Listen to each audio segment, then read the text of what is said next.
Hello everyone, this is Meme Shop Inc., where all your entertainment needs are filled in today.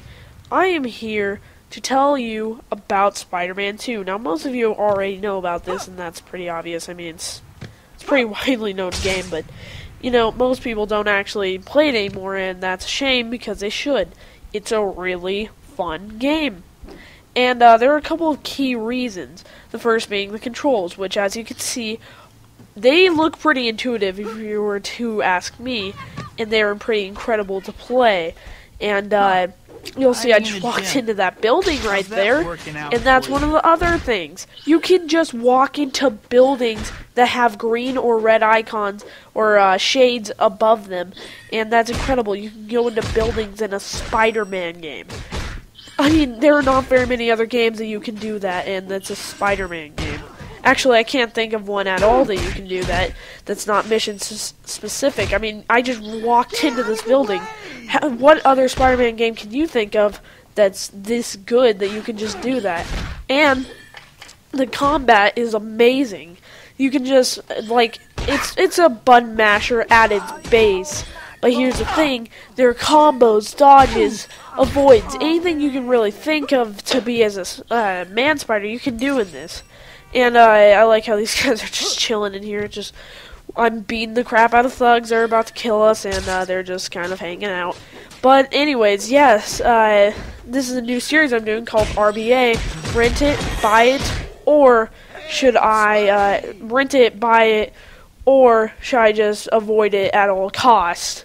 And this is definitely a buy. No renting at all. Today. It's like $15 at Movie Trading Company. Probably less if you order it online. And it's just so awesome. It's so much fun to play. It's so great. And the graphics, while being dated, were pretty good. Not the best for their time. If you're one of those graphic freaks and only play like Crisis 3-esque games, then you're not going to like this game at all. That's one of the few problems, though. Whenever I just ran into that wall, that's one of the few things where it's just like, I wish it didn't have that kind of problem. And whenever it's kind of difficult to land on cars sometimes. But here's the thing, there's a sprinting function that is actually functional, and you actually use it during the game. Like, it's a key part of the game, and that's one of the greatest things. That's one of its greatest strengths. Its controls, they're almost perfection. And another thing that has going for it is its atmosphere. It feels like a living, breathing Manhattan, and you enjoy living in this little world that they have created for you, which is huge and expansive. And there are random people giving you missions. There are races everywhere that you can go, and there are believable people yelling stuff like, "Hey, Spotty!" and stuff like that, and it's amazing. And if you run into somebody, they're gonna be mad at you. They're gonna be like, "What the heck, man?" They're not just gonna go on with their lives. It's like the original Red Dead or the original Grand Theft Auto is what it'd probably be more accurately. And when I say original, I mean, well, I guess it came out in the same time zone. There really isn't an original, but you get the point. It's like Theft Auto, like a lot of people had said. And this is one of the greatest strengths of the game, like I said before, the atmosphere.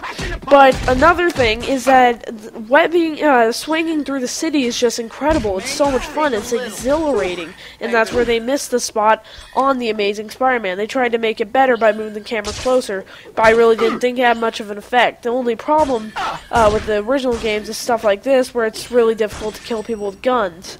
I mean, I'm pretty sure you have to jump to... Wait. See, look, they dodge the things, that's why it's annoying. And, they block your attacks. So, you can dodge a bullet with this, but it's not going to affect it. And sometimes enemies like these are annoying in the face until you jump on their head and attack them like that. But other than that, it's dang near amazing quality people. And the AI can be pretty dumb, seeing as how it came out actually I believe it was a decade ago. And yeah, I'm actually recording Spider-Man 2 on the Xbox, but it's also for the GameCube and PS2, which are other great versions of it. It's just my PS2 disc and my GameCube disc didn't actually work for it, but my Spider-Man 1 did, so that's kind of ironic. But yes, I would definitely recommend buying this. Do not avoid it and do not rent it. There's so much to run around and do. Like all these hideouts, there are 37 hideouts in this entire game that you have to go around the city and find.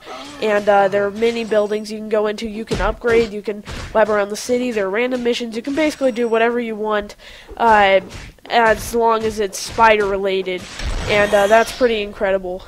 And I figure if you're a Spider-Man fan, you need to get this game. If you've owned this game, it's just as good as you remember.